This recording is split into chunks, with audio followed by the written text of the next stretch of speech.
أعوذ بالله من الشيطان الرجيم. بسم الله الرحمن الرحيم. الحمد لله الذي خلق السماوات والأرض وجعل الظلمات والنور ثم الذين كفروا بربهم يعدلون. أشهد أن لا إله إلا الله وحده لا شريك له وأشهد أن محمدا عبده ورسوله لا نبي بعده. اللهم فصل وسلم على محمد وعلى آله وأصحابه ومن تبعهم بإحسان إلى يوم الدين. أما بعد فيا عباد الله إني أوصيكم وإياي بتقوى الله فقد فاز المتقون. فقال الله تعالى في كتابه الكريم: أعوذ بالله من الشيطان الرجيم. بسم الله الرحمن الرحيم. يا أيها الذين آمنوا اتقوا الله وقولوا قولا سديدا يصلح لكم أعمالكم ويغفر لكم ذنوبكم ومن يطع الله ورسوله فقد فاز فوزا عظيما. فقال تعالى أيضا في سورة أخرى: لقد جاءكم رسول من أنفسكم عزيز عليه ما عنتم حريص عليكم بالمؤمنين رؤوف رحيم. Sadaqallahul azim. Alhamdulillah wa syukurillah. Kembali kita bersyukur memuji Allah di atas segala rahmat hidayah yang senantiasa selalu tercurah buat kita. Nikmat yang tidak pernah berhenti mengalir walaupun hanya sesaat, rahmat yang tidak pernah berhenti walaupun hanya sesaat. Dengan itu juga kita mampu meninggalkan kesibukan dunia ini menuju masjid yang kita cintai ini di hari yang agung dan mulia ini. Tentunya kita bermohon dan bermunajat dalam setiap doa-doa kita.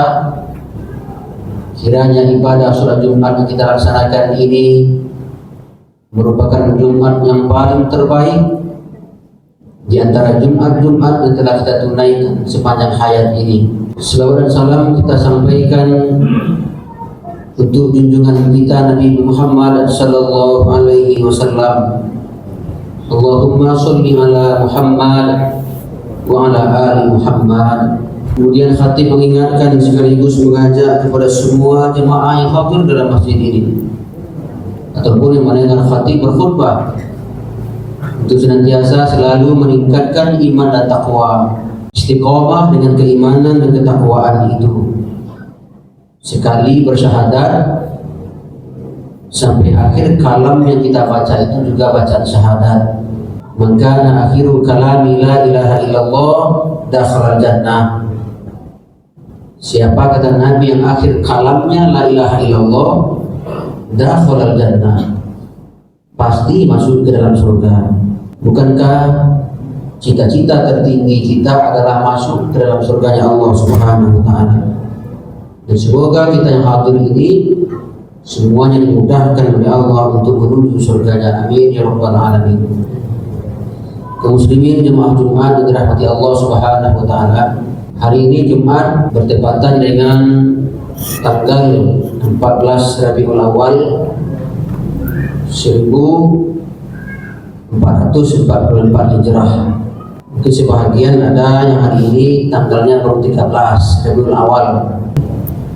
Maka bagi kita yang terpenting hari ini kita sudah berada di bulan Rabiul Awal. Bahwa bulan Rabiul Awal ini sebagaimana kita ketahui kaum muslimin jemaah Jumat yang dirahmati Allah adalah bulan yang sangat bersejarah bagi kita umat muslim. Kenapa bersejarah? Karena Rasul kita, Nabi kita Muhammad sallallahu alaihi wasallam, Sayyidul Mursalin wa Khataman Nabiyyin, gurunya para nabi, penutup para rasul, itu lahir di bulan Rabiul Awal. Kalaupun para ahli sejarah ada juga yang berbeda tanggal kelahirannya, tapi bulan sama, tidak ada yang berbeda bulannya. Ada sebagian yang menyebutkan 12 Rabiul Awal, tapi ada sebagian ahli sejarah menyebutkan kalau Nabi itu lahirnya hari Isnin tanggal 9 Rabiul Awal. Hal ini bisa kita jumpai dalam kitab-kitab Sirah Nabawiyah. Tapi yang terpenting kaum muslimin jemaah Jumat yang dirahmati Allah, bahwa harinya sama, bulannya sama, tahun pun sama, yang berbeda hanya tanggal saja. Nah, ini mungkin khilafiyah dari pendapat ahli-ahli sejarah. Nah, ini mungkin bisa kita maklumkan saja. Kaum muslimin jemaah Jumat yang dirahmati Allah Subhanahu wa taala, maka bulan Rabiul Awal adalah bulan yang bersejarah buat kita umat muslim sedunia. Oleh karenanya ada sebahagian di antara umat Islam yang menyambut bulan Rabiul Awal ini dengan mengkaji sirah-sirah Nabawiyah, melihat kembali sejarah Nabi itu, dan demi untuk membangkitkan giroh semangat perjuangan bahwa sesungguhnya Nabi itu, kata Allah, adalah contoh yang paling terbaik yang Allah titipkan untuk manusia ini. Laqad kana lakum fi Rasulillahi uswatun hasanah. Sungguh, kata Allah, telah ada pada diri Nabi itu, pada diri Rasul itu, pada diri Nabi Muhammad itu uswatun hasanah, contoh yang paling terbaik yang patut kita contoh dan kita teladani dalam kehidupan ini. Kaum muslimin jemaah Jumat yang dirahmati Allah Subhanahu wa taala, kiranya Nabi itu adalah model terbaik dan orang yang paling sukses dalam kehidupannya. Dari sekian banyak sejarah Nabi itu, apa yang membuat Nabi kita itu paling sukses? Sekian tebal kitab-kitab sirah Nabawiyah itu menceritakan kisah Nabi semenjak Nabi itu dilahirkan sampai Nabi itu anak-anak, remaja, bahkan sampai sukses menjadi kepala negara. Di antara kitab-kitab yang ternyata yang membuat Nabi sukses itu 4 saja. Kita simpulkan hanya 4 saja. Apa yang 4 itu? Pertama, Nabi itu siddiq orangnya. Siddiq yang menjadi sifat Nabi itu, maka siddiq artinya jujur dan benar. Nabi itu orang paling jujur, orangnya paling benar, sehingga itu menjadi sifat dan karakter bagi kepribadian Nabi kita itu. Apa yang membuat Khadijah tertarik kepada Nabi itu? Ternyata yang membuat Khadijah itu tertarik kepada Nabi karena sifat jujurnya. Khadijah pernah mendengar kalau ada seorang pemuda yang jujur, terkenal dengan rajin, ulet dan jujur, sehingga ditawarkanlah kepada Nabi untuk membawa barang dagangan Khadijah ke Syam. Dari Mekah ke Syam. Jadi Khadijah itu seorang perempuan konglomerat yang dagangnya internasional. Maka dia mendengar nama seorang pemuda yang bagus karakternya, kredibilitasnya sangat bagus, kecerdasannya luar biasa, akhlaknya tinggi. Dia hanya mendengar cerita itu. Lalu ketika itu ditawarkan kepada Nabi kita. Ketika itu Rasul Nabi kita itu baru berumur 25 tahun. Berangkatlah Nabi membawa barang dagangan Khadijah dari Mekah menuju Syam. Ditemani oleh seorang perempuan yang bernama Maisarah. Nah, dalam perjalanan itu Maisarah itu rupanya merekam jejak apa saja yang dilakukan oleh Nabi kita itu. Dalam perjalanan dagang itu, Nabi pulang kembali ke Mekah, tidak pernah untung yang sebesar itu didapatkan selama ini dalam sejarah perdagangan Khadijah, melainkan untung yang dibawa pulang oleh Nabi kita Muhammad SAW yang ketika itu umurnya baru 25 tahun. Punya cerita ketika itu Maisarah menceritakan tentang karakter Nabi kita itu kepada Ibunda Khadijah Al-Kubra. Maka ketika itu Tertariklah Khadijah, dia minta kepada karib kerabatnya, sahabatnya yang bernama Nafisah binti Munya untuk mau menikah dengannya. Kaum muslimin jemaah Jumat, maka 2 bulan setelah peristiwa dagang itu, Nabi menikah dengan Khadijah, maharnya 20 ekor onta. Oleh karenanya kaum muslimin jemaah Jumat, Nabi itu ternyata pemuda yang kaya raya. Kita jangan pernah mengatakan Nabi kita itu orang yang miskin, kerjanya hanya mengembala domba, mengambil upah dari orang-orang Quraisy. Ternyata tidak. Mahar ketika kawin dengan Khadijah 20 ekor onta. Kendaraan paling mewah ketika zaman itu adalah onta. Kaum muslimin jemaah Jumat yang dirahmati Allah Subhanahu wa taala. Apa yang membuat Nabi itu dipercayai oleh orang? Karena kejujuran. Maka keluarlah hadisnya, inna sidqa yahdi ilal birri wa innal birra yahdi ilal jannah. Sesungguhnya jujur, kata Nabi, akan membawa kepada kebaikan. Wa innal birra yahdi ilal jannah. Setiap kebaikan, kata Nabi, akan menghantarkan kamu ke dalam surganya Allah Subhanahu wa taala. Wa innal kadhiba ilal fujur. Setiap perbuatan dusta akan membawa kepada kecurangan. Wa innal fujura yahdi ilan nar. Setiap perbuatan curang akan menghantarkan kamu ke dalam neraka. Kaum muslimin jemaah Jumat yang dirahmati Allah, maka jujur membawa kepada kedamaian, jujur membawa kepada kebaikan, baik untuk pribadi orang yang jujur itu, ataupun kepada lingkungannya, ataupun kepada bangsa dan tanah airnya. Kaum muslimin jemaah Jumat yang dirahmati Allah Subhanahu wa taala. Maka jujur ini penting diterapkan dalam setiap lini kehidupan kita, dalam setiap aktivitas kita. Dimanapun kita akan bekerja dan berusaha, maka mesti kita terapkan kembali bagaimana jujurnya Nabi kita Muhammad Sallallahu Alaihi Wasallam. Nabi itu model terbaik, sukses dalam segala bidang. Kalau dalam berdagang, Nabi ahli dalam berdagangnya. Kalau dalam masalah militer, Nabi itu ahli dalam militer. Bahkan Nabi umur 15 tahun sudah jadi tentara. Perang pertama yang diikuti oleh Nabi itu adalah perang Fijar. Umur Nabi baru 15 tahun. Maka dari perang Fijar itu melahirkan Hilful Fudul, sumpah setia kaum Quraisy. Apa yang membuat terjadinya perang Fijar itu? Karena terjadi pelanggaran tanah suci dan bulan-bulan suci. Terjadilah pertempuran sengit. Yang bertempur ketika itu adalah kaum Quraisy bersekutu dengan Bani Kinana melawan Bani Ais Khailan. Yang Bani Ais Khailan ini adalah Bani yang sangat tangguh bertempur. Nabi baru berumur 15 tahun, sudah ikut bertempur menjadi seorang tentara, mengumpulkan anak panah untuk dilemparkan kembali kepada musuh-musuh. Kaum muslimin jemaah Jumat yang dirahmati Allah Subhanahu wa taala. Maka dari perang Fijar itu melahirkan sumpah setia yang dalam sejarah disebut dengan Hilful Fudul.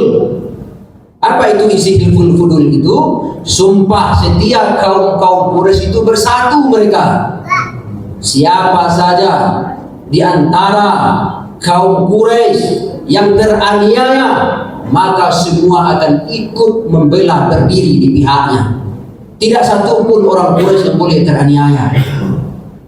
Siapapun yang menzalimi orang-orang Quraisy ketika itu, maka semua suku Quraisy wajib bertempur membelanya.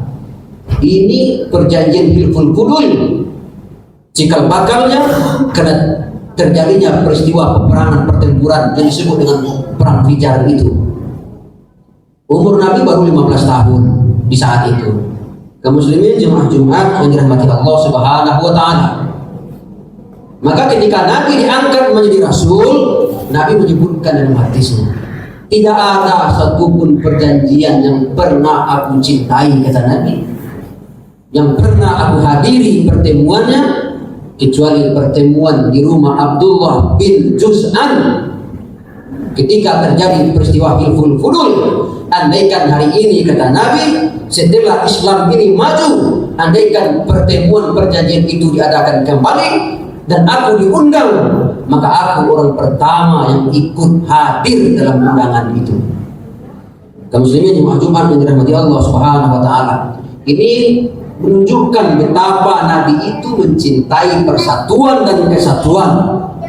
Maka dilahirkan dalam falsafah Mina, barik sama dipikua, ringan sama dijinjiang, kabuki sama mendaki, kalurah sama menurun, tati lantang sama minum ambun, tati dungkui sama makan tanah, kaulu serentak kalah, kailian serang kuat dayuang, barik sama dipikua, ringan sama dijinjiang.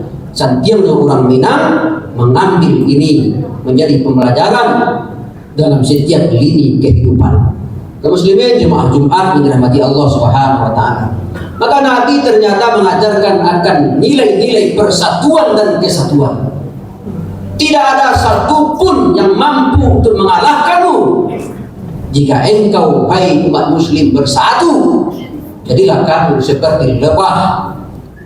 Kalau satu teraniaya, semua akan mengejar dan membelah. Inilah kaum muslimin jemaah Jumat yang dirahmati Allah.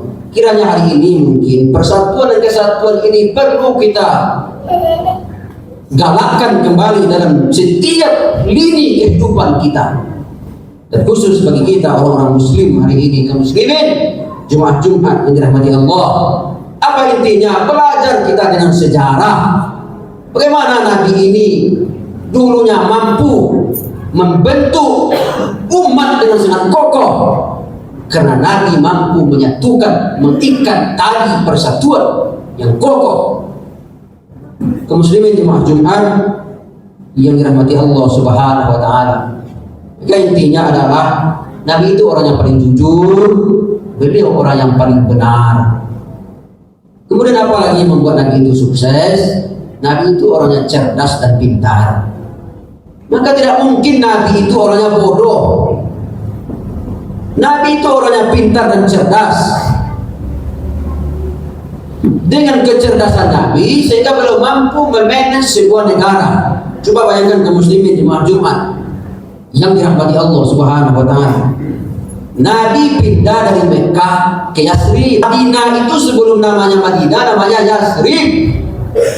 Daerah pinggiran miskin yang tidak dikenal orang. Penduduk Yasrib itu hobinya merampok, berperang, bertempur. Antar suku saling berperang, itu hobinya Yasrib. Daerahnya miskin, tidak dikenal.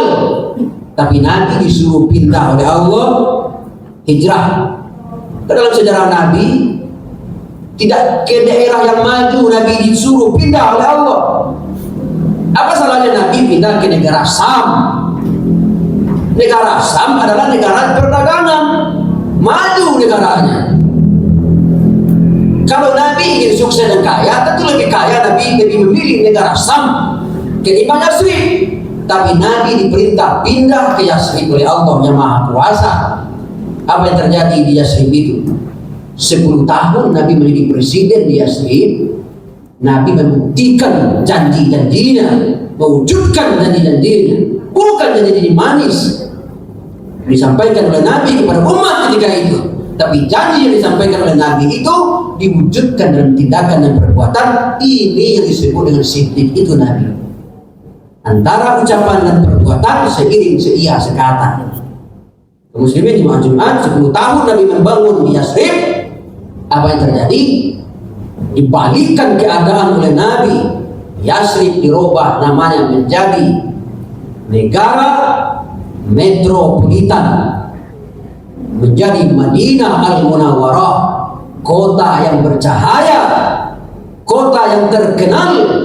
Dari Yasrib itu pula, dari Madinah itu pula Islam itu turun sampai masuk ke daerah kita ini, ke negara kita ini, sampai masuk ke Sumatera Barat melalui daerah Aceh.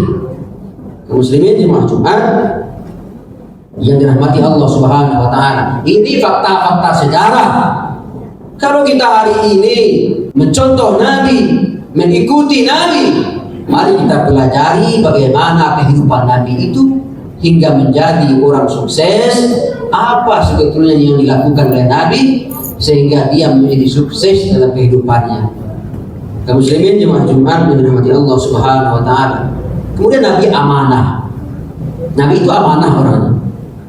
Amanah artinya cepat dipercaya.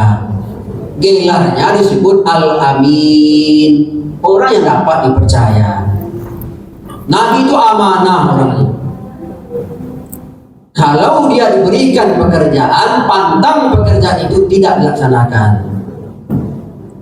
Maka Nabi sukses dengan sifat amanahnya, menunaikan amanah, sehingga Nabi dicintai oleh umat, dipercaya oleh umatnya. Makanya mempercayai Nabi itu tidak hanya kawan. Kalau hari ini ada orang yang ditanya kepada kawannya, lalu kawannya mengatakan dia orang paling baik, wajar, karena kawannya.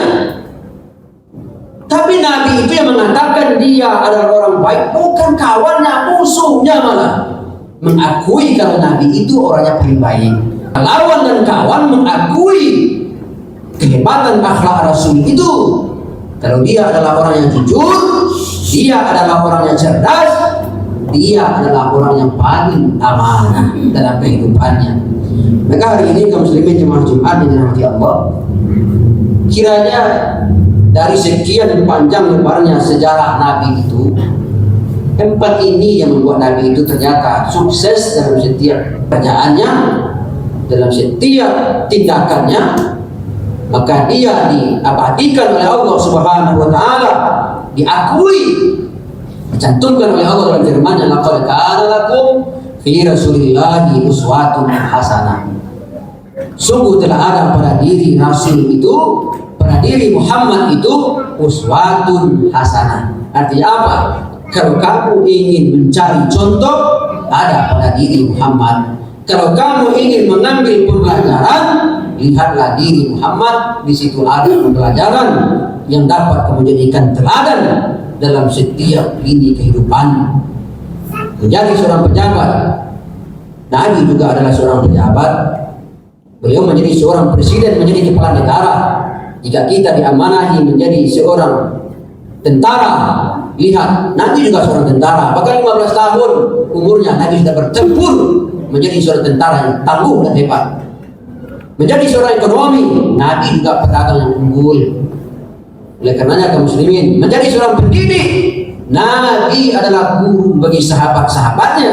Oleh karenanya kaum muslimin jemaah Jumat yang dirahmati Allah, maka setiap aspek kehidupan Nabi itu adalah contoh keteladanan yang mesti kita hadirkan dan kita implementasikan dalam setiap lini kehidupan kita, sehingga kita juga diakui oleh Nabi kita itu menjadi umatnya. Maka pantaslah Nabi itu kata Allah, wa ma arsalnaka illa rahmatan lil alamin. Tidaklah engkau diutus ya Muhammad, kata Allah, kecuali melainkan untuk menjadi rahmat bagi alam semesta. Kaum muslimin jemaah Jumat yang dirahmati Allah, semoga ini dapat kita teladani dalam kehidupan kita, dan bagaimana pula kita mencontoh akhlaknya Nabi, sifat-sifatnya Nabi ini, dan setiap perbuatan tindakan kita juga menjadi rahmat untuk alam semesta ini.